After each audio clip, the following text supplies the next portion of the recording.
Studio Golf Nation, présenté en direct du centre de golf Le Versant. Marc Fraser, salut. Salut Max, comment ça va? Ça va super bien, toi? Ça fait un bout qu'on ne s'est pas vu de même. Oui, là. en vrai. En vrai, un à côté de l'autre. Laisse-moi m'asseoir comme un ado. Ouais. Petit genre comme ça. Ouais, sens-toi à l'aise, comme si tu serais chez vous. Là. Ça, je fais. Là. C'est mon home club, c'est chez nous. Fait que...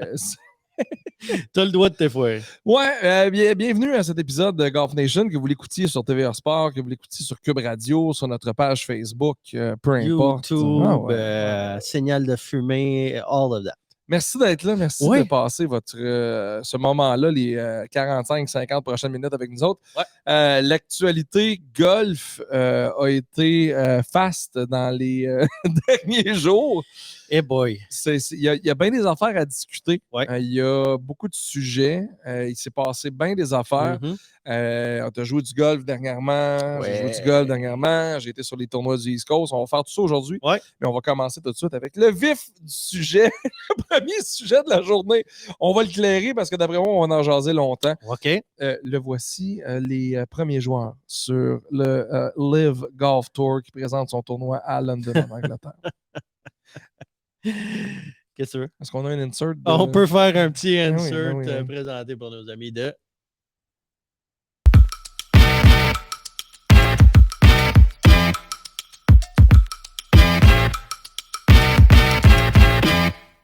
Je m'attendais à que tu partes la machine tout de suite. Là. Mais non, mais c'est important de le faire de la bonne façon. Puis on attendait. Contrairement au livre, on va faire les affaires de la bonne façon. Ben, en fait, c'est même pas leur problème à eux. C'est que c'est un peu le propre de.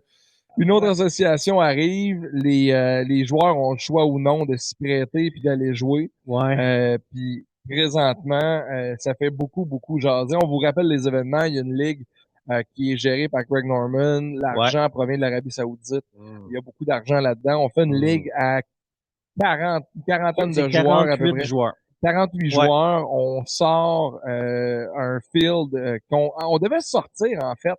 Le field, dans les derniers jours, ça a été retardé comparativement à l'annonce.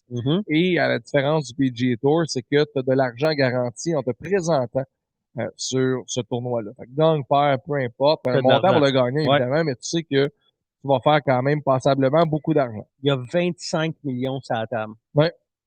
25 millions. Un tournoi. Un tournoi, il y a 20 millions qui vont être utilisés pour les golfeurs. Ouais.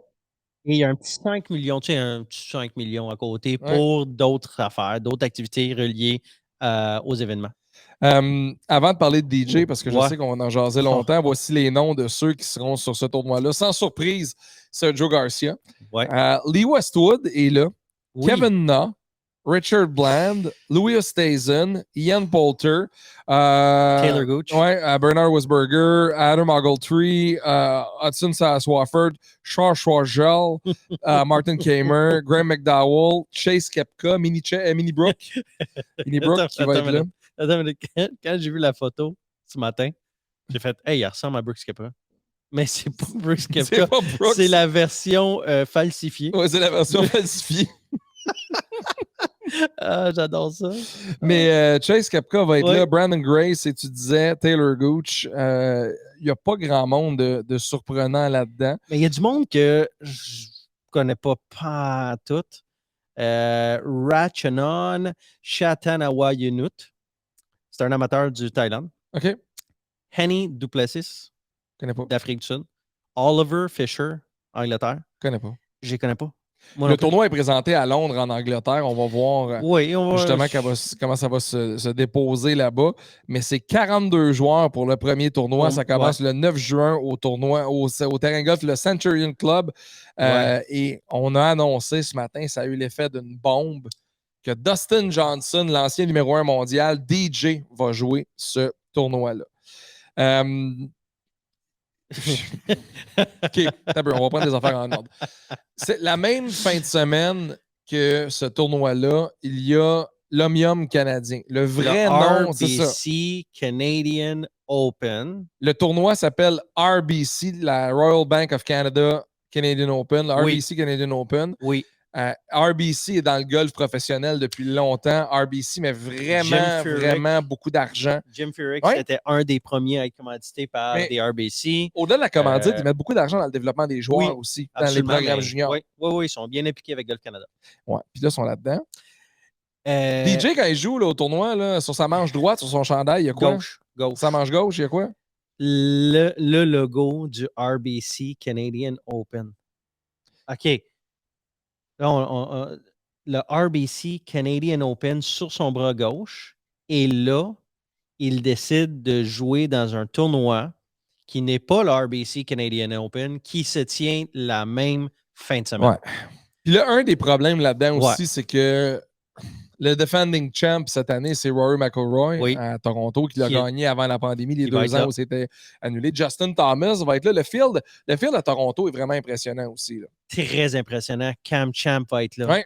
Rory va être là. J'ai pas vu la field au complet. Justin Varner va être là aussi. Écoute, ça, là, ça m'intéresse beaucoup plus que le field du Live en ce moment. Mais tu sais, oui, puis field, pas field, là, la question est alentour de la décision de Dustin Johnson d'aller jouer sur ce tournoi-là particulièrement, parce qu'on déjeunait tantôt avant d'enregistrer, puis je disais, tu sais, moi que les joueurs y aillent, ça me change pas grand. Non. Mais vas-y au deuxième, vas-y pas le tournoi la même fin de semaine qu'un tournoi que tu as déjà gagné qui porte le nom du commanditaire en titre que tu portes sur ton chandail. Depuis déjà 2018. Que RBC ont émis un communiqué sur Instagram ce matin qui disait We're disappointed about Dustin's choice to play in the live event. Fait que, we wish him well. Oh oui, wish him well.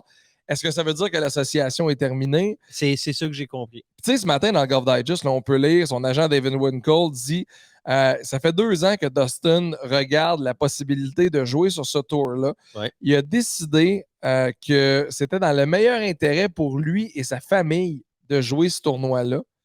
Il n'a jamais eu de problème avec le PGA Tour. Il est vraiment, vraiment content. Il est, en anglais, on dit grateful. Il est satisfait de ce qu'il a eu, ramassé, fait et connu comme carrière, reconnaissant sur le PGA Tour. Mais cette offre-là était trop intéressante pour passer par-dessus. Est-ce que quand tu as des millions, puis des millions, puis des millions, là, t'en as-tu besoin d'autres millions? Parce que intéressant, la seule chose d'intéressante là-dedans, ça se dit-tu? Intéressant? Oui. OK. C'est l'argent. Totalement. Il y a zéro autre chose. Il n'y a pas d'histoire, il n'y a pas de legs, il n'y a pas de. Il y a pas d'honneur du tout là-dedans. Non, zéro. Puis tous les autres joueurs qui se sont commis, ils l'ont dit. Je vais jouer dedans parce que à ma stade dans ma carrière, je ne ferai plus d'argent intéressant sur le PGA Tour et j'ai une qualité de vie que je veux maintenir. Puis la seule façon de le faire, c'est d'aller jouer un tournoi comme celui-là. That's it. Le gagnant remporte 4 millions. Tu sais, dernier tournoi majeur, là, Justin a gagné 2,7. 2,7, ouais. T'es pas très loin. Là. Puis à ton propos, là, DJ a gagné peut-être une centaine de millions dans sa carrière à venir jusqu'à présent. Là. Je vais aller voir le chiffre officiel. Là. Mais honnêtement, est-ce qu'il y a vraiment une différence? Surtout, ça annonce quoi pour le futur? Puis parce que là, il peut être banni à vie. Là. Ben, c'est ça. Il y a des joueurs qui ont demandé des exemptions au PGA Tour pour jouer sur ce tournoi-là et ils ont tous essuyé un refus. Jay Monahan, le PGA Tour, à tous les joueurs, il a dit non. Maintenant, là, le débat commence sur les joueurs appartiennent à qui? Est-ce que les joueurs appartiennent au PGA Tour? Est-ce que les joueurs devraient être... est-ce que les joueurs devraient être tenus indépendants? Mais c'est comme... Puis je les comprends un peu dans la mesure où... tu voudrais pas à un moment donné, là, tu t'appelles le Canadien de Montréal qu'en milieu de saison, Carey Price, ça soit en fin de semaine, ça me tente pas, moi, je joue 3 games dans la KHL. Oui, mais la différence, c'est Carey Price est payé 7 millions par année ou 10 millions par année parce qu'il a signé un contrat. Est-ce que les joueurs de la PGA ont signé un contrat pour leur dire j'appartiens au PGA Tour ou ils ont juste donné un commitment? C'est ça qui est différent là-dedans. Mais je veux juste je veux juste dire une affaire. Et là, je comprends pourquoi Dustin Johnson s'en va jouer là. Pourquoi? T'as pas vu qu'il s'est marié il y a 2 semaines? Ouais. Ça a dû coûter une fortune. Une beurrée. Et sur le yacht, toutes ces affaires. Peut-être, là, On dit qu'il est pas en manque d'argent parce que le gars, il est riche. Sais-tu combien il a fait dans sa carrière? Je lis le chiffre. Ouais, vas-y. Il est 3e total pour Non. le plus d'argent amassé sur le PGA Tour. Non. Tournoi sur le PGA Tour, numéro 1, Tiger Woods, Ouais. 120 millions. Numéro 2, Phil, 94 millions. OK. Numéro 3, Dustin Johnson, Ouais. 74 millions. Ouais, mais il en a dépensé genre 95% de ça lors de son mariage. Fait que je le comprends. Furyk est 4e, VJ est 5, Sean O'Haire est 6. Hein? Ouais, 66 millions pour Sean O'Haire. Rory est 7, Scott 8, David Duval 9, puis Matt Kuchar ouais. 11. Ah, ouais. Tu sais, puis ça revient à dire un peu ce que Justin Thomas disait, if you want to go, go, tu sais. Ouais. Mais là, l'autre question, c'est tu demandes une exemption. Ouais. On te l'accorde pas. Ouais. Tu y vas quand même. C'est un gros doigt d'honneur. C'est un gros doigt d'honneur, puis he's facing a lifetime ban. Ça se peut qu'il puisse pas revenir. Ben, parce que ces gars-là sont tellement gros et sont tellement puissants, attirent tellement de monde dans les tournois que tu peux pas dire si tu t'appelles le PGA Tour, si tu t'appelles le PGA of America. Puis il y a une autre affaire, c'est qu'il y a des tournois qui sont sanctionnés par le PGA Tour, il y a des tournois qui sont sanctionnés par le PGA of America. Ouais, puis les USGA. Puis les USGA, mais oublie pas une affaire, c'est que, mettons le Masters, Dustin a son exemption pour le Masters. Le Masters n'est pas runné par le PGA Tour. C'est ça. Fait que PGA Tour pourrait, en fait, il pourrait jouer sanctionner puis dire tu joues pas le John Deere, tu joues pas l'Honda Classic, tu joues pas le Valspar. Lui, il ferait, mais gars, il va faire le Live toute l'année. Je vais faire le Masters, je vais faire les majeurs. Les majeurs, parce que le British Open, c'est l'RNA. Le US Open, c'est la USGA, c'est la PGA of America. C'est PGA of America. C'est pas le PGA Tour. Il y a quoi, le PGA Championship? Il y a quoi d'autre? Le seul tournoi duquel il pourrait gagner, c'est The Players, qui est important. Oui, c'est The Players. Qui est comme le 5e majeur. Mais c'est pas un majeur. C'est comme le 5e, mais non, ça l'est ça. pas. Oui, je sais. Fait que le gars, il pourrait jouer, gagner 4 millions par fin de semaine, puis venir compétitionner dans les majeurs. Et ça apaisait dans la balance. Ça apaisait dans la balance parce que tu l'évalues. Si dans l'équation, il y a tu reviens plus jamais au US Open, puis tu joues plus jamais le Masters, les gars, ils pensent. Sauf que là, est-ce que le PGA Tour va faire des représentations auprès de la PGA of America? Il va essayer, mais il ne pourra pas.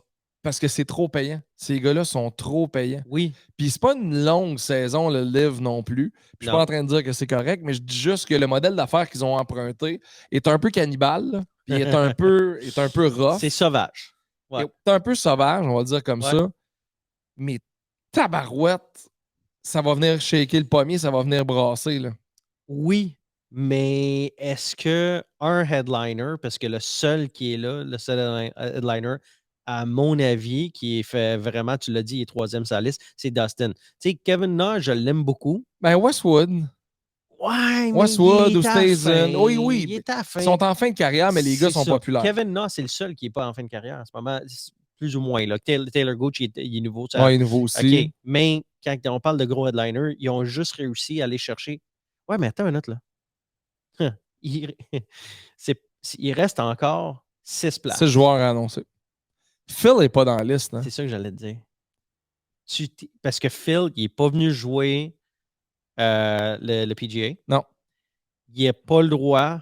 Il peut revenir quand il va vouloir s'excuser, blablabla. Mm-hmm. Est-ce que tu penses que... Parce que là, le field du RBC Canadian Open officiel va être annoncé vendredi à 5 heures. Penses-tu... T'imagines qu'ils font ça. Ils annoncent Phil Mickelson à 5h05 vendredi. La liste du RBC Canadian Open sort, puis bang, Liv annonce Phil au... Écoute, ça serait un coup de marketing incroyable. Mais c'est parce qu'à ce moment-là, est-ce que tu fais du marketing pour tes affaires à toi ou pour faire chier les autres? Ouais, mais c'est Greg Norman.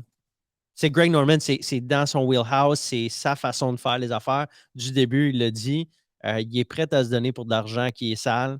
Fait que ça, ce type de marketing, guerrilla marketing, je pense qu'il serait bien capable. Mais à la lumière des derniers propos de Norman à propos de Mickelson, je ne sais pas si on va le voir sur aucun des deux tours, sur un des deux tours. Peut-être que c'est ce qu'on va annoncer vendredi 5h. Écoute, ils ont dit que c'est 25 millions. Ils ont 25 millions pour le tournoi. 20 millions s'en vont aux joueurs dans les bourses.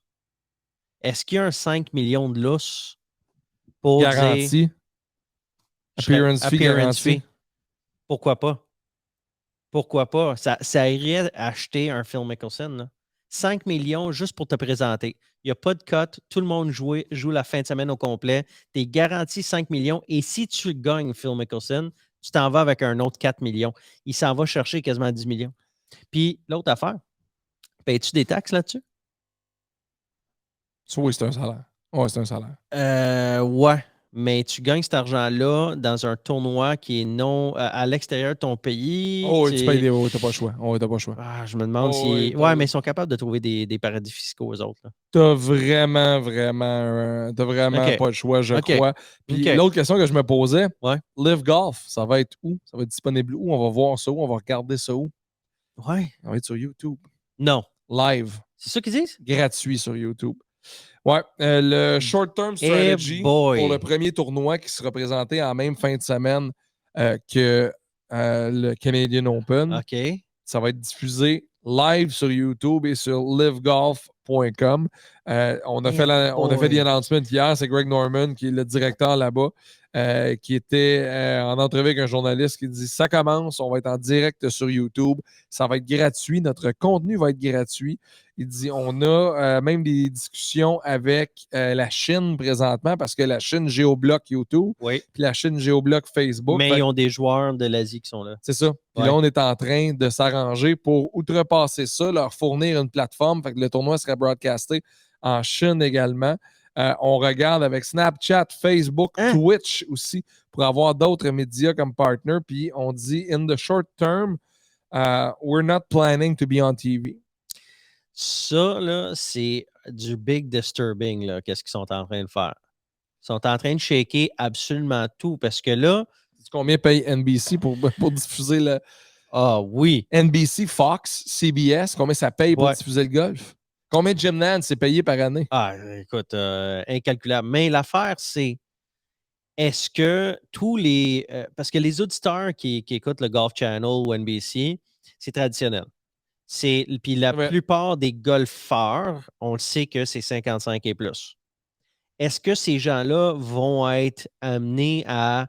Parce que la plupart, c'est sur des tablettes. Ils n'ont pas des Apple TV dans leur salon. Ils n'ont pas des TV intelligentes. Je dis ça, je généralise. Je le sais que ce n'est pas tout le monde. Mais c'est parce que la plupart de la génération golf, du gros boom du golf, c'est les baby boomers, c'est les gens qui écoutent encore la télé traditionnelle, qui sont branchés au câble. Est-ce que tu vas vouloir regarder un tournoi chez vous sur une tablette, sur ta petite table ou sur ton comptoir, parce que tu le regardes sur ton iPad ou sur ton ordinateur? Notre génération, je te dirais peut-être plus. Moi, je te dirais que 60% de ce que j'écoute part de mon téléphone puis je le swing dans la TV avec. Oui, mais ça, c'est parce que toi, tu as monté tes affaires de même. Oui, je sais, mais il y a beaucoup de monde qui sont comme ça. Mais je ne sais pas si le noyau du golf est mais ça dépend, ça va être quoi leur noyau? Ouais. Est-ce que le noyau du PGA Tour va être le même noyau que le Live? Je pense pas. Non. Je pense que ça, le guerrilla marketing, je pense que la jeune... Là, ce qui leur manque, c'est une jeune vedette. Le Live, là, ce qui leur manque, c'est un genre de cop, je leur souhaite pas. Mais il leur manque un Victor Hovland, il leur manque un Colin Morikawa, il leur manque un gars dans la vingtaine qui va insuffler un sentiment de « Hey, j'ai le goût de le voir, mais j'ai le goût de le regarder. » Puis moi, ce que j'ai hâte de voir, où le PGA Tour se démarque vraiment pour moi depuis 2 ans maintenant, c'est le contenu alternatif. Oui. C'est tout ce qu'on fait alentour d'un tournoi, ce que les compagnies font. Tu sais, Callaway qui commandite le podcast. On va parler de ça après. Là. Callaway, le road race. On va en parler après parce que c'est vraiment cool. Mais tu sais, on est rendu là à faire du contenu qui est très, très, très différent de ce qui se faisait avant. Est-ce que le Live va embarquer là-dedans? Est-ce qu'on va juste broadcaster les tournois? Parce que si tu te mets à faire ça, tu vas te mettre à jouer dans ce que le PGA fait déjà, à faire présenter ces gars-là. Puis là, c'est des gars qui se passent de présentation. Tu sais, Lee Westwood, tout le monde sait c'est qui. Louis Oosthuizen, tout le monde sait c'est qui. Puis tu sais, regarde la provenance des gars.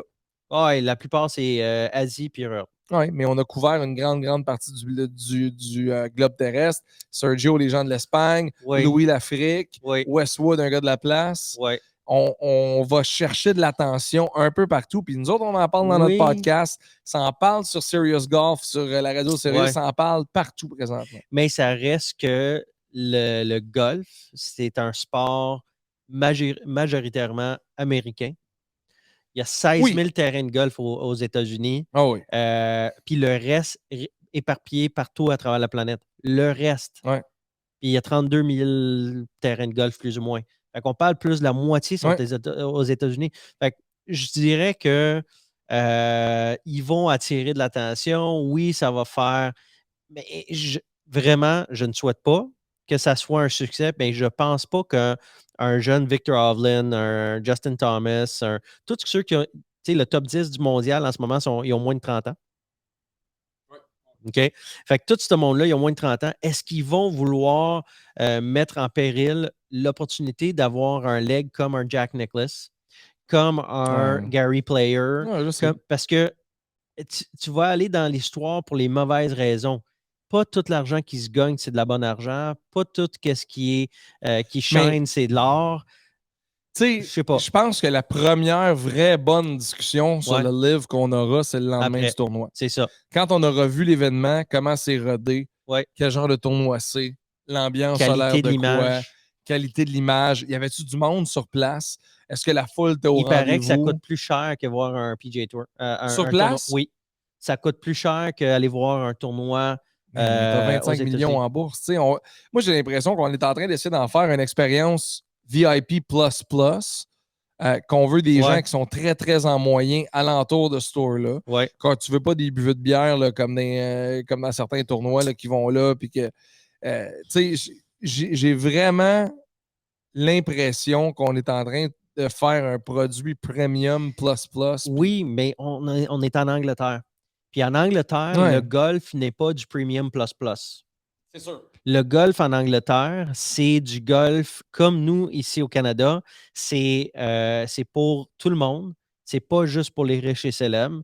Ça coûte pas une fortune. Oui, les St. Andrews, Scotland, il y a des terrains que oui, ça coûte une fortune, mais la plupart des terrains, c'est 25, 30 pounds. Fait que ça ne coûte pas une fortune. Et ces gens-là ne sont pas des gens qui vont aller dépenser pour une expérience comme ça. As-tu déjà vu des topos sur Tyrrell Hatton, Ian Poulter? Ian Poulter, il est devenu qu'est-ce qu'il est aux États-Unis. Totalement. Mais chez eux. Il habite en Floride? Oui. C'est plus un gars de la place. Non, je sais. Les gars de la place, ils s'en vont au pub la fin de semaine, puis c'est un petit pub où ils boivent de la bière normale. Ils s'en vont pas faire du bottle, des champagne showers, puis tout le kit. Regarde la saison à l'heure de quoi. Je me posais la question. Le 9 au 11 juin, Centurion Golf Club en New England, c'est le premier. Le deuxième, du 1er au 3 juillet, Pumpkin Ridge Golf Club, Portland, United States. On s'en va à Portland, en Oregon. Après ça, c'est quelle date, Portland? Portland, c'est du 1er au 3 juillet. OK, il risque d'avoir une journée sans pluie. Ouais, et ensuite, du 29 au 31 juillet, Trump National Golf Bedminster à New Jersey, United States. Après ça, on reste aux États-Unis, à Boston. On s'en va au International du 2 au 4 septembre. Après ça, du 16 au 18 septembre, Rich Harvest Farm, Chicago, United States. 7 au 9 octobre, on s'en va à Bangkok, en Thaïlande. 14 au 16 octobre, à Jeddah, en Arabie Saoudite. Puis du 27 au 30 octobre, on s'en va au Trump National à Miami, aux États-Unis. 2 fois Trump. 2 fois Trump. Tu es surpris? Non, pas tout. Zéro. Aucunement. Pas tout. Mais tu viens juste de me dire une liste là, de terrains. Puis il n'y en a pas un qui me fait comme ah oui, il faut que je regarde le tournoi. Parce que des fois, on regarde des tournois parce que le terrain nous appelle. Non, c'est sûr. Parce que oui, des fois, c'est le field, mais des fois, on dit hey, ce terrain-là, je me rappelle, je l'ai vu, il était écœurant, je veux voir le challenge que ça va être pour les joueurs. Il y a encore, il y a de l'historique, il y a une histoire derrière tout le. Mais là, tu viens juste de me dire des terrains que ça me dit pas grand-chose. Mais en fait, il n'y aura jamais autant d'attention alentour de ces terrains-là parce qu'on ne les a jamais vus sur le PGA Tour. Fait que, tu sais, comment tu veux que ça nous dise quoi que ce soit? Puis là, je suis en train de regarder, là, je vais sortir la cédule du PGA Tour. Puis on va corroborer les dates puis regarder on est quoi avec qui, où. Parce que la saison du PGA Tour est quand même assez longue. Bon, fait que là, on a dit 9 au 11, on est à London, en Angleterre. C'est le RBC Canadian Open. Ouais. Du 1er au 3 juillet, il y a le John Deere Classic au même moment qui se dispute cette année à Silvis, en Illinois. On va être à Portland, Oregon. Après ça, du 29 au 31. Mais là, de toute façon, le PGA Tour joue à tous les week-ends. Oui. Fait que c'est sûr. Il va y avoir un conflit, mais ça dépend du tournoi aussi. C'est ça. Du 28 John Deere, c'est un gros tournoi. John Deere, c'est un gros tournoi. Ouais. Du 28 au 31 juillet, c'est un tournoi moins important un peu. C'est le Rocket Mortgage Classic à Détroit, au Michigan. Oui, mais non. Ben, c'est quand même un tournoi qui importe beaucoup pour les gens sur place. Oui, c'est pour les gens sur place, oui. Champion Cam Davis l'année passée. Cam qui a remporté ce tournoi-là. Après ça, de juillet à août, il n'y a pas de tournoi. On reprend l'activité en septembre. Et là, la cédule du PGA Tour pour l'année prochaine, en septembre, n'est pas sortie. Mais je vais retourner en haut de la liste pour voir les tournois ont l'air de quoi à ce moment-là. Fait que dans l'entre-saison du PGA Tour, il y aura le International à Boston, comme on avait dit. 16 au 18, ce serait le premier tournoi de la saison du PGA Tour l'an prochain, qui était le Fortinet cette année, qui a été remporté par Max Homa. Après ça, on s'en va. Ça, c'est du 16 au 19. 7 au 9 octobre, c'est le Shriners à Vegas, cette fin de semaine-là. Tournoi qui est correct. Il n'y a jamais un field qui est très, très impressionnant, mais qui est en début de saison, donc c'est normal. Oui. 14 au 16 octobre, le CG Cup at Summit, qui a été remporté par Rory l'année passée. Ça a lieu à Vegas. Là, on va être en Arabie Saoudite. Et du 27 au 30 octobre, c'est le Butterfield Bermuda Championship, cette fin de semaine-là. Puis ça a lieu à Southampton, aux Bermudes. Ouais, si c'est les mêmes tournois qui sont conservés l'année prochaine. Oui. Il y en a là-dedans que je reconnais, puis je vais sûrement les regarder. Il y en a d'autres que je dis un peu moins. Je vais regarder peut-être la dernière journée, puis les résultats. Mais ça reste que les gens vont préférer lequel. Puis moi, à date, l'affaire, là, c'est que tu vas regarder les deux. Je le sais. Je le sais. Quand tu m'as dit que c'était sur YouTube, on met sur le bord de la table. Mais oui, tu n'as pas besoin d'avoir du picture dans TV, l'autre sur ton iPad. Tu n'as pas besoin de sortir les deux. Mais les heures sont différentes. Oui, non, c'est sûr, à cause du décalage horaire. Puis... Décalage horaire. Fait que là-dedans, tu as combien de tournois en Angleterre ou ailleurs? Un en Angleterre, un en Thaïlande, un en Arabie Saoudite. Fait qu'il y en a 3 qui ne viennent pas jouer dans nos pattes pantoute. Non, c'est sûr. Mais celui que Portland, Oregon, ça va être vraiment spécial. Ouais, ça va être spécial, mais je suis surpris pour Dustin. Je suis déçu pour Dustin. Je pense que écoute, juste pour finir le thème là-dessus, Wayne Gretzky, c'est son beau-père. C'est The Great One. Il a un leg incroyable. Ouais. Comment est-ce que tu t'assois à la table avec ton beau-père et tu dis « Hey, le beau-père, moi, tout ce qui est leg, tout ce qui est honneur, tout ce qui est growing the game, mieux pour mon sport chez nous, ça ne m'intéresse pas du tout. Je m'en vais jouer avec des gens qui ont de l'argent sale. L'argent m'intéresse plus que l'honneur. Et toi, ta carrière, t'es une légende, mais ça ne dit pas grand-chose. » Je ne sais pas s'ils vont avoir ces discussions-là, mais j'aimerais ça être à Noël chez les Gretzky Johnson. Ça doit être assez impressionnant. Ouais. Prochain sujet, parlons du Callaway Rogue Race.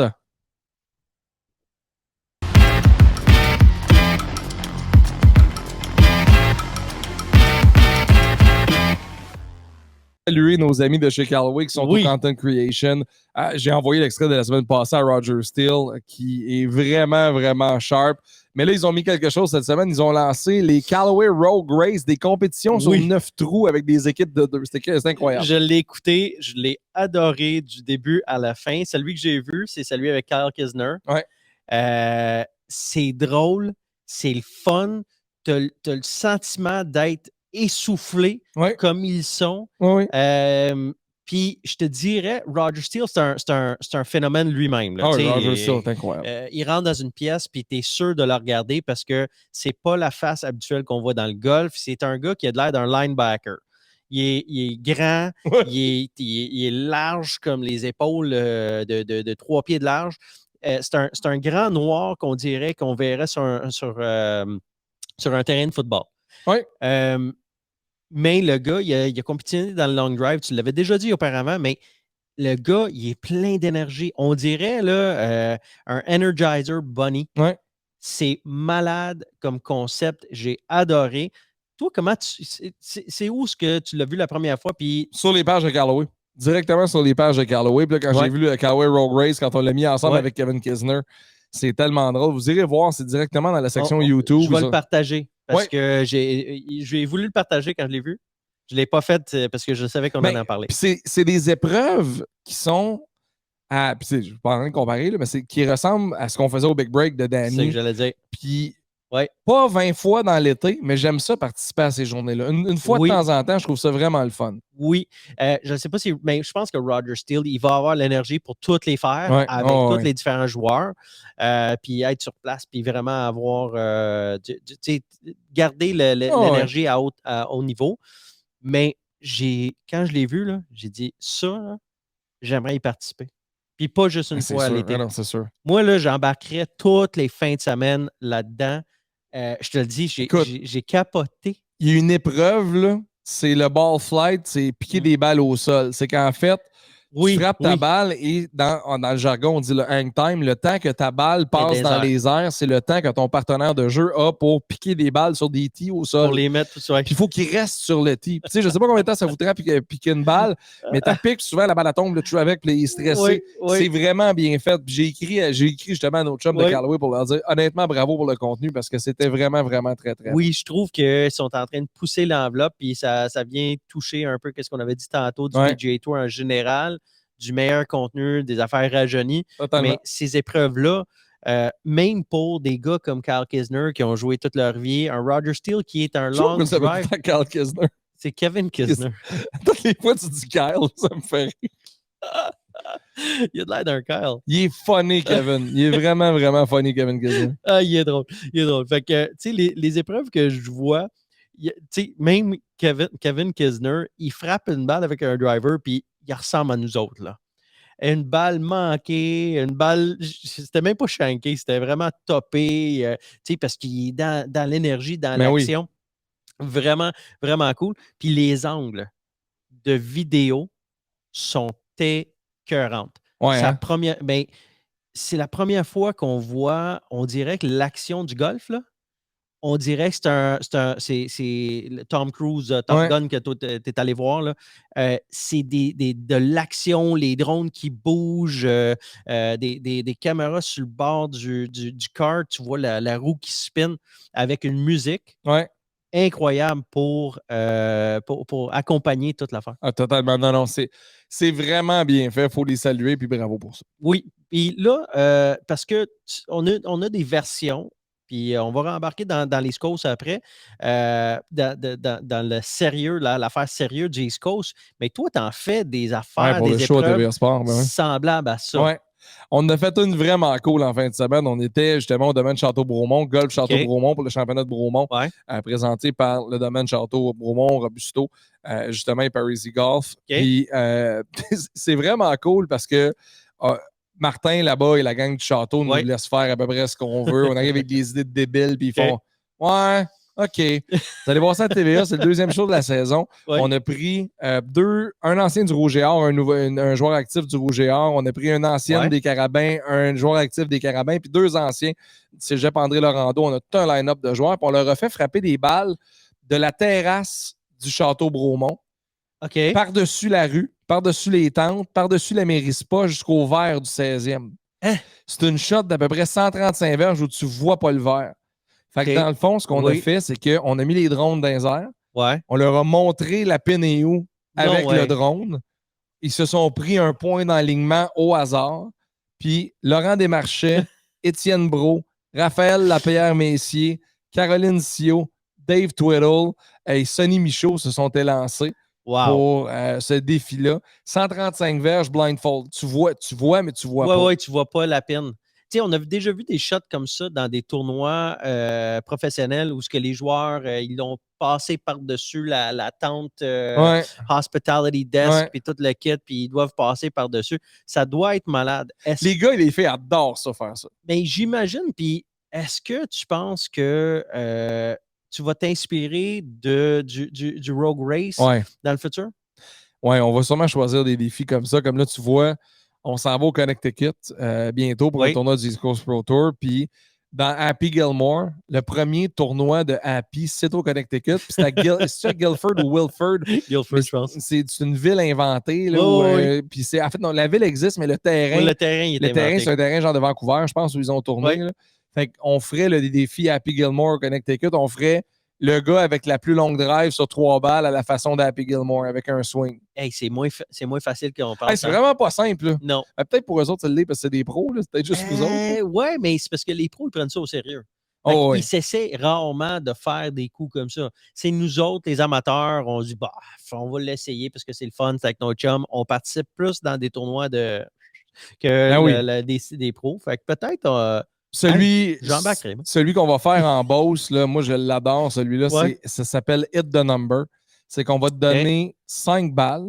On a un flight scope qui est la machine pour distance. Puis on a un générateur de numéros. Fait qu'on met un numéro entre 50 et 250. OK. On part le générateur. Il tombe à 177. Faut que tu frappes 177. Puis celui qui est le plus proche de son chiffre gagne. Ah, j'aime ça. Celui qui est le plus proche de son chiffre gagne. J'aime ça. Puis là, tu mets vraiment les skills en ligne de compte. Puis tu vois, je ne l'ai pas vu encore sur les East Coast cette année, puis il va sûrement jouer 1 ou 2 tournois, mais le meilleur à ça, je peux te confirmer, c'est Kevin Fortin-Simard. Je suis convaincu. Ouais? Convaincu. OK. Kevin a le compas dans l'œil. Caroline Sio est vraiment solide aussi. À Bromont, elle était exceptionnelle en fin de semaine. Vraiment, mais c'est des défis comme ça on veut donner le goût aux amateurs, que les amateurs le regardent à la télé et fassent « Hey my God, ça a l'air le fun, ça, je veux le faire. » Mais je pense que c'est ça que Callaway, puis aller le voir, c'est vraiment le fun de regarder. C'est ça qu'ils sont en train de faire. C'est justement de mettre...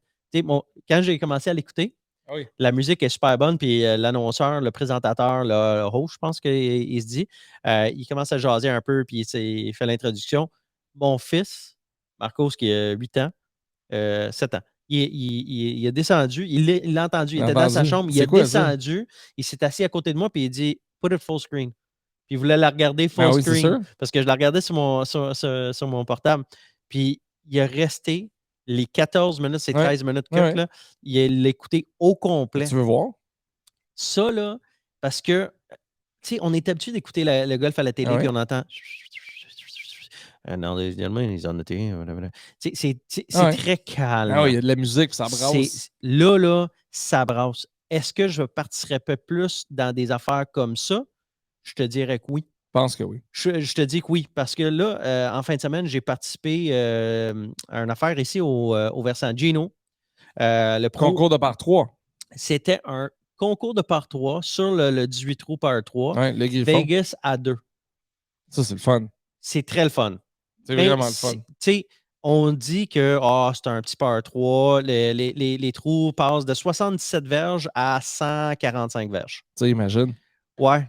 Mais tu sais quoi le meilleur score de 20 équipes? Non. Even par. Even. Vegas à 2 sur des par 3. Puis le meilleur score de la journée, c'était even. Faut que tu pognes le verre. Mais tu pognes le verre, tu n'as pas le choix. Mais nous, on était 6 parce qu'on a joué à 6. Encore là, quelque chose d'extraordinaire. Éclaté, différent. La raison, parce qu'il y avait 2 personnes qui sont présentées. Puis Gino, il a dit, partez à 6. Cool, pas de problème. Go. Puis, des fois, on manquait le verre à 6 parce que c'est des tout petits verres. Mais on a eu plein de fun. Puis, chaque trou, c'était un autre défi. Puis, quand on est arrivé au 18e, il y avait de la musique. Il y avait une affaire un four à pizza, des pizzas artisanales, direct sur place. C'était vraiment bon. Puis là, tout le monde regardait les shots sur un petit par 3.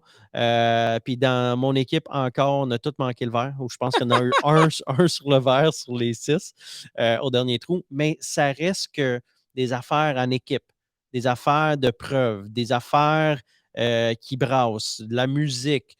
Tu sais, oui, le golf est sérieux pour ceux qui font ça comme un travail, mais pour le reste, là, on peut être sérieux 2-3 fois par semaine. Puis si on fait une affaire de flyer, de fun, pas en manquant de respect, je pense qu'on peut aller attirer beaucoup plus de jeunes. Puis la prochaine fois que je le fais, j'amène quelqu'un qui n'est pas un golfeur parce que des petits trous comme ça, sais, même si nous, on joue bien au golf, on a manqué le verre, puis whatever, mais ils sont atteignables pour les joueurs qui ne sont pas des gros joueurs. Tu parlais là, de frapper le green sur les par 3. Si vous avez Twitter, là, allez suivre Lou Stanger. Okay? Lou Stanger, c'est un geek de stats de golf. Oui.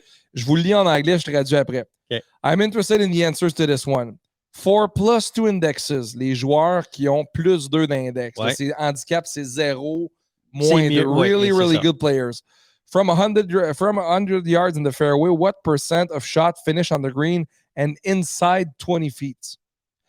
En dedans de 100 verges, là, de 100 verges dans l'allée, c'est quoi le pourcentage des shots qui finissent sur le verre en dedans de 20 pieds pour le pote? Je pense que je connais le stat, mais je vais te le laisser dévoiler. Moins 40 %. Moins que 40 des joueurs, des meilleurs scratch, joueurs, là. C'est mieux que des scratchs. Des scratchs, ouais, c'est ça. Sont capables de le mettre à 20 pieds moins de 40 du temps. Fou, hein? C'est malade, parce que moi, je suis meilleur que de ces stats-là. Ça n'a aucun sens. Quand tu regardes le compte de ce monsieur-là, là, vous irez voir. Il y a toutes les stats. Lui, là, les strokes, gain, tout ce que tu peux ramasser comme stats pendant une partie de golf, il va le faire. Puis lui, son hashtag préféré, c'est Manage Your Expectations. Tes attentes envers ton jeu de golf. Gère tes attentes. Wow. Ah, c'est incroyable présentement. Ils ont fait ce qu'on appelle le dispersion range, dans le fond, c'est quand tu frappes une balle, la distance entre ta balle la plus loin à gauche et la balle la plus loin à droite, la moyenne de ça. Sur un driving range, en utilisant un TrackMan avec le centre comme target, on dit que la moyenne dans le dispersion range pour les pros du PGA Tour, on ne les nomme pas, il y en a 9 qui l'ont fait, on tourne alentour de 23 verges. 23 verges de distance entre le gauche et droite. C'est quand même beaucoup, 23 verges. Oui et non, mais oui pareil. Mais c'est quand même beaucoup pour des gars qui sont habitués à toujours choisir un target puis s'aligner vers ce target-là.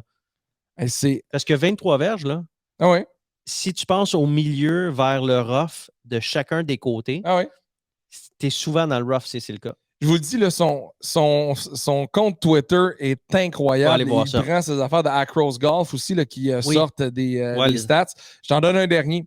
Des joueurs qui ont 5 d'index. Moi, j'ai 3.9 présentement. Là. Fait que ça, mettons, 5 points entre 3 et 5 d'index. Sur un par 4 de 300 verges, c'est quoi la moyenne de coups? Ça doit être un par 4 de par combien? Par 4 de 300 verges. De 300 verges. Normalement, on dirait que c'est les plus faciles, mais ce n'est pas le cas. Moi, je vais dire que ça doit être 4.2, quelque chose de même. 4.27. C'est direct dessus. Fait que c'est même pas le par. Non. Puis il dit, solid players, short hole, they average more than a quarter shot over par, puis les résultats sont meilleurs quand le trou est plus long.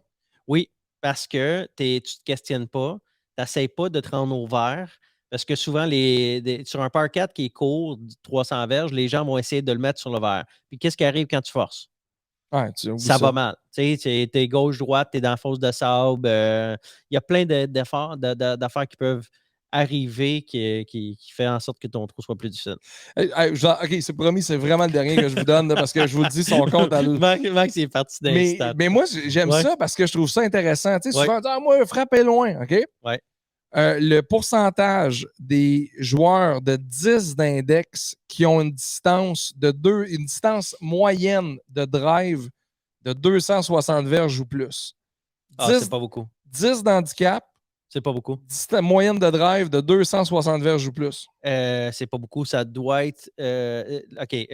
Relis la question, puis je vais te le dire. Des joueurs qui ont 10 d'handicap, qui sont des hommes, qui ont une distance moyenne de coup de départ de 260. Moins de 5 7.1. C'est ça. C'est tôt. On est à 7.1. Oui, parce que souvent, on attribue la distance aux qualités de golf. Chez les femmes? C'est 189 verges. 189 verges? 10 d'handicap, 189 verges, 6 Ouais. Oui. Tu sais, quand on dit que c'est dur, là. J'ai joué lundi au Griffon des Sources. Terrain difficile. Puis cette année, les roughs, ils ont coupé, les allées sont encore plus étroites. Je te le dis, là, c'est étroit souvent sur beaucoup de trous. Puis on a joué avec un membre ici, Sylvain. Lui, c'est un scratch. Il doit avoir à peu près 50 ans. Il doit être 48-50. Scratch golfer. Puis il me dit, lui, il ne drive pas plus que 230. Ah non? 230, 240. Puis il joue des noirs. Ah oui. Mais c'est un scratch golfer. Puis selon sa distance de coup de départ, il pourrait même jouer des bleus. Là. Oui, mais... Souvent, c'est même pas ton handicap plus que ta distance de coup de départ. Oui, absolument. Puis c'est ta confiance avec ta deuxième shot. C'est incroyable. C'est incroyable. Oui. Moi, je ne suis pas un long cogneur, tu le sais, mais l'affaire va... Ça va droit. Ça va droite. Je ne me suis pas mis dans le trouble. Puis, ça va droit, puis ça marche. Ouais. Et puis, on va terminer rapidement avec ça. Je veux saluer les gars du East Coast Pro Tour, Massimo puis Luca Greco pour la production du tournoi, le championnat de Bromont. Ce sera le dernier sujet pour le East Coast Pro Tour.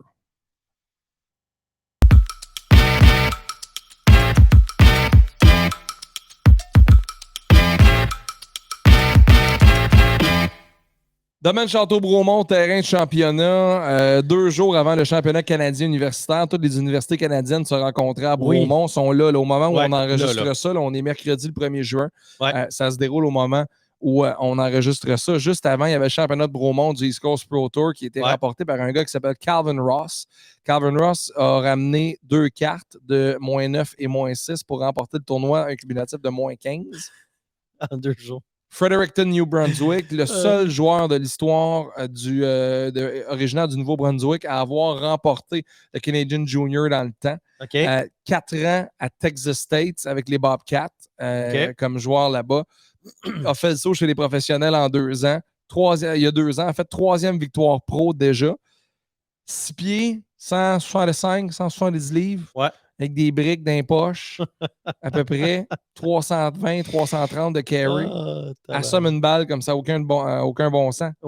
Fin. Sa mère au bord des larmes quand on lui a remis le chèque de 5 000 $ pour sa 3e victoire pro. Ses parents étaient là, ils ont fait la route. Son père a dit en niaisant, ça va payer le gaz pour retourner à Fredericton. Exact. Ça a été vraiment un beau week-end. Brandon Lacasse était sur un stretch incroyable. Lacasse a joué le Spring Open. Le Spring Open a été remporté par Joey Savoie à Beaconsfield. Oui. Joey remporte le Spring Open en playoff contre Brandon Lacasse. Bravo à Joey. Joey le remporte pour la première fois en tant que pro. Parce que Joey a déjà gagné le Spring, mais comme amateur, là, il le remporte en tant que pro. Brandon Lacasse, le lendemain, s'en va au concours de par 3 du East Coast Pro Tour au Golf Laced à Granby. Il se ramasse en finale en prolongation contre Sonny Michaud. Trou d'un coup. Remporte ce tournoi-là. Arrive au East Coast Pro Tour. Joue -1 la première journée. Pas satisfait de son jeu. Bien frappé ses fers. Mal poté. A eu des bad breaks là-dedans un peu.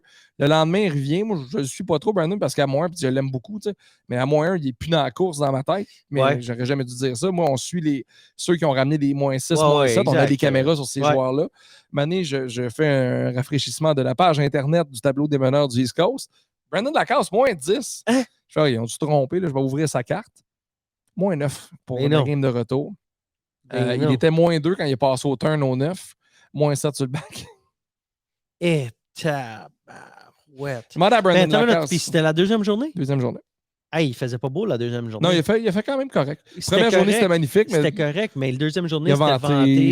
Il a tourbillonné un peu. Oui, puis c'était couvert, un ciel couvert. C'était pas ensoleillé comme la journée d'avant. Je vous le dis, là. Puis mark my words, vous l'aurez entendu sur le podcast de Golf Nation.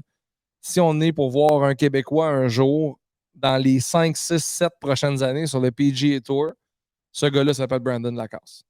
Il y en a d'autres. Laurent Desmarchais peut le faire. Papineau peut le faire. Ça, je suis convaincu. Je suis convaincu que ces deux-là peuvent le faire. Mais un qui n'est plus dans les systèmes universitaires, là, parce que Papy vient de sortir, il vient de passer pro. Desmarchais est encore amateur, va passer pro bientôt. Brigitte va passer pro bientôt. Ça va aussi. Elle va être LPGA, mais un Québécois PGA Tour, je vous le dis, Brandon Lacasse peut le faire. Brandon Lacasse est probablement présentement un des meilleurs ball strikers au pays. C'est probablement un des meilleurs joueurs de fer au Canada. Il en manque pas une. Pas une. Il mesure 5 pieds 7, il pèse 145 livres. Il a tout le temps l'air de... C'est ça que j'allais dire. Brandon, il n'est pas grand. Il a tout le temps l'air de venir de se lever, Brandon. Il est drôle, il est relax au bout. Ça va, Max? Ça va? Ouais, ça va. Il est vraiment relax. C'est un gars qui est ultra gentil. Puis on lui a demandé en entrevue, je dis là, ton plan pour cet été, golf, golf, golf, tous les jours. Tous les jours, tous les jours, tous les jours. J'ai une game, la pratique, un tournoi. Hey, j'aimerais faire ça, moi aussi. Je m'en vais là. Je m'en vais là, c'est ça que je fais. Je veux faire ça, moi aussi. Ouais, golf tous les jours. Ça, tu peux, là, t'es à retraite. Hey, c'est vrai, j'en ai joué pas mal depuis. Ben oui, certain. Depuis que j'ai pris ma semi-retraite. Bravo à Brandon, puis on va terminer avec des félicitations à Caroline Sio. Caroline Sio qui a remis une carte de moins 11, meilleur score ever sur l'East Coast Pro Tour pour une golfeuse féminine. Elle a égalé son score qu'elle avait déjà elle-même établi, record de parcours pour une femme au Château Bromont à 65. Quand est-ce qu'elle avait fait ça? Elle avait fait ça à l'invitation Bromont l'année passée. C'est ça que j'allais dire. 2. Je me rappelle que c'était une solide performance l'an passé. Joue au dard avec ses fers. Caro au 11, le par 3. La balle est tombée à 3 pouces de la cope. Et non. Après ça, au 12, coup de fer. Hyper précis aussi. Au 13, bon coup. Au 14, un coup étant un peu en dessous de l'herbe à gauche. Le 14 au Château-Bromont, si vous ne le voyez pas dans vos têtes, c'est un dogleg vers la gauche. C'est le trou où la madame vend des balles. La madame habite sur le bord du terrain, puis elle sort de chez elle pour vendre des balles. Ça monte un petit peu. Juste avant le cours numéro 15. Caro frappe sa balle, elle l'échappe un peu à gauche, fait qu'elle a besoin de frapper un coup qui va virer à gauche pour embarquer sur le vert, puis l'entrée est assez étroite. Frappe sa balle, 123 la distance. Elle dit, j'ai besoin de frapper à peu près 100 puis de la faire bouncer 20.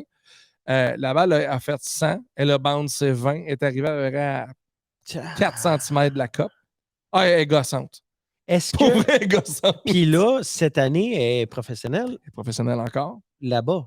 Ah oui, en fait, elle est professionnelle affiliée. Ça veut dire que. Oui, explique-moi ça. Mais ça, là, puis on va terminer avec ça. Ce modèle-là, ça doit reprendre au Québec. Parle-moi de ce modèle-là, parce que quand je l'ai vu annoncer, Martin l'a annoncé sur les réseaux. C'est la professionnelle de tournoi. Puis j'ai fait comme wow, très cool parce qu'elle est super fine, c'est une bonne golfeuse. Puis, tu sais, d'où est-ce qu'elle vient, Caroline? Elle vient j'ai Brossard en tête. C'est Brossard-Boucherville. Rive-Sud. Je trouve ça vraiment cool qu'elle ait choisi cet endroit-là ou qu'ils l'ont choisi. Elle l'a gagné 2 fois là-bas. Oui. Martin Ducharme veut faire la promotion du golf féminin, c'est son cheval de bataille. Il a choisi Caro. Et un professionnel affilié, ce que ça fait, c'est que ça joue des tournois, puis c'est backé par le club. C'est en représentation du club, puis le club appuie. C'est que ce soit financièrement, que par fournir de l'équipement, de l'hébergement, ces affaires-là, peu importe. Mais le club facilite la vie du professionnel. Et Caro ne donne pas de cours au Château-Bromont. Peut-être qu'elle va en donner un jour. Là, elle veut se spécialiser dans le fitting chez les femmes. Mais elle est affiliée, comme Étienne Brault est maintenant affilié à Laval-sur-le-Lac. Ça s'appelle des pros de compétition. Ça, il n'y en a pas assez. Il n'y a pas assez de clubs qui se prennent un pro en disant combien ça coûte tes tournois, toi, parfait, on va te payer ça pour la saison. Vas-y, à fun, mets mon logo sur ton sac puis représente-le. Je trouve que c'est vraiment cool ce modèle-là. Puis comme tu dis, ça serait le fun de le voir un peu plus parce qu'on dit souvent qu'il n'y a pas assez de compagnies québécoises qui appuient des golfeurs québécois pour justement qu'ils puissent aller jouer sur les circuits puis se développer comme un peu plus aux États-Unis, on le voit. Oui, totalement. Ils ne font pas d'investissement dans les parcours. Souvent, les jeunes, ils n'y arrivent pas à cause de manque de fonds. Totalement. Puis là, on est là-dedans, puis on est capable de le faire. Oui, puis ils ont une place pour jouer, pour pratiquer. Je trouve ça vraiment cool. Fait que, Caro, félicitations. C'est vraiment cool, puis on va continuer de te regarder. Puis, Tournoi en fin de semaine, si vous écoutez ça, peu importe le moment où vous écoutez ça, là, mais la fin de semaine du 4-5 juin, on s'en va en Beauce. Merveilleux club de golf de Saint-Georges-de-Beauce pour la classique de Saint-Georges qui est présenté par Desjardins. Bien hâte de voir ça. Champion défendant Max Gilbert. Ça va être bien le fun. La Beauce, là, il a des maudits beaux terrains de golf. On s'en va tourner à Beauceville également. Je salue Jeff Veilleux s'il est à l'écoute pour sortir golfer. On va faire 2 tournages en fin de semaine. Fait qu'on fait Beauceville, on fait le East Coast. Le lac de chemin n'est pas loin. Il y a vraiment des beaux clubs dans ce coin-là. Ben, cool. On va checker ça. On va regarder les réseaux jusqu'à temps qu'on les voit sur la télé. On aimerait remercier notre home club, Centre de golf Versant, où on se trouve dans notre studio, bien tranquille. Comment pour citer notre studio bien tranquille, bien calme. Oui, notre studio tranquille, relax dans le sous-sol du centre de golf de Versant. Merci à Nadia Dumena. Oui. Et merci à nos amis de Callaway de nous fournir, de nous aider à passer au travers cette année-là, de ne pas avoir l'air trop fou sur les terrains. Non. C'est parce que cette année, là, j'ai pas de l'air fou. J'ai l'air d'un maître. Je veux pas jouer avec toi, tu vas me battre. C'est pour ça que tu veux pas jouer avec moi. C'est en plein ça. Il m'a dit tantôt, hey, ouais, j'ai laissé mes bâtons. Tu sais, sachant que les deux, on n'a rien à faire aujourd'hui, on aurait pu jouer. Écoute, toi, tu étais à semi-retraite, moi, je suis à semi-retraite. Tu me dis, ah ouais, j'ai laissé mes bâtons à la maison, il faut que je pack le char. On aurait pu jouer un petit 9. J'aurais pu les amener. Un petit 9, je t'aurais crissé une volée. Je le sais. Puis ça aurait été le fun. Je le sais. On se retrouve la semaine prochaine. Merci à TVA Sport, merci à Cube Radio, merci à Callaway. Salut tout le monde. Bye bye. Salut tout le monde.